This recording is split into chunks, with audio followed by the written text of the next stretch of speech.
kama ambavyo tunafahamu ni kwamba ni siku kadhaa sasa hivi tangu Dudu Baya alivyoweza kwenda India kwa ajili ya matibabu ya ule ugonjwa wake ambao umemsumbua kwa miaka mingi sana. Sasa juzi kati Dudu Baya tuliona aliweza kupost video ama aliweza kushare video ambayo ilikuwa inaonyesha akisema kwamba hali yake kidogo haiko vizuri, lakini alikuwa anaenda kumuona daktari wake kwa ajili ya kufanya check up, lakini pia kuweza kupata matibabu juu ya ugonjwa wake ambao yuko nao kwa muda mrefu sana. Sasa hali baadaye kidogo change ghafla, and this time around mambo yamekuwa tofauti kabisa kwa upande wa Dudu Baya, kiasi kwamba hali halisi iliyopo inatia wasiwasi, ijapokuwa mambo yanaweza yakabadilika muda wote. Lakini kabla sijakupa update kuhusiana na kile ambacho kinaendelea kwa upande wake Dudu Baya na kile ambacho kimeweza kuelezwa kuhusiana na hali yake halisi, naomba nikukumbushe mdau wangu, tumia sekunde moja kubonyeza neno subscribe hapo chini ya hii video. Baada ya hapo like video, kisha kwenye sehemu ya comment hapo utakuja kuniachia maoni yako. Ukibonyeza neno subscribe hapo utakuwa umejika katika nafasi nzuri sana ya kupata kila update kuhusiana na kile ambacho kitakuwa kinaendelea kwa upande wake, utaweza kukifahamu hapa kupitia channel yetu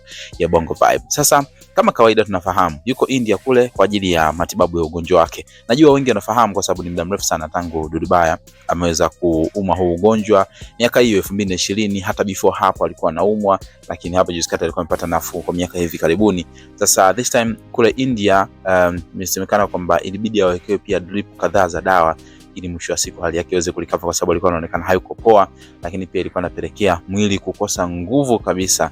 Lakini hatimaye kidogo anaonyesha matumaini, japokuwa hali ilivyo ni tofauti na vile ambavyo walikuwa wanaeleza siku kadhaa zilizopita kwamba alikuwa anajisikia vizuri. Na kikubwa zaidi ambacho Dudu Baya alikuwa anakiomba tangu hiyo juzi ni kwamba anasema wamwombee sana ili aweze kuwa sawa, ijapokuwa kuna watu nimeona wengi zaidi especially wale ambao walikuwa wanachukia Dudu Baya anavyokuwa na wachana wasanii, wamesema kwamba ikiwezekana Dudu Baya lolote baya liweze kumkuta. Lakini kiufupi ni kwamba anahitaji maombi sana, kwa sababu mwenzetu ni Mtanzania na vitu kama hivyo hapo hivi. Sasa nini maoni yako kuhusiana na hali halisi ya Dudu Baya? Wewe ni mmoja tu ambao mnamwombea aweze kupona, au ndio wale ambao mnamwombea baya alimkute? Tuambie kwenye sehemu ya comment hapo, lakini muhimu zaidi tusisahau kusubscribe kwa ajili ya kupata updates.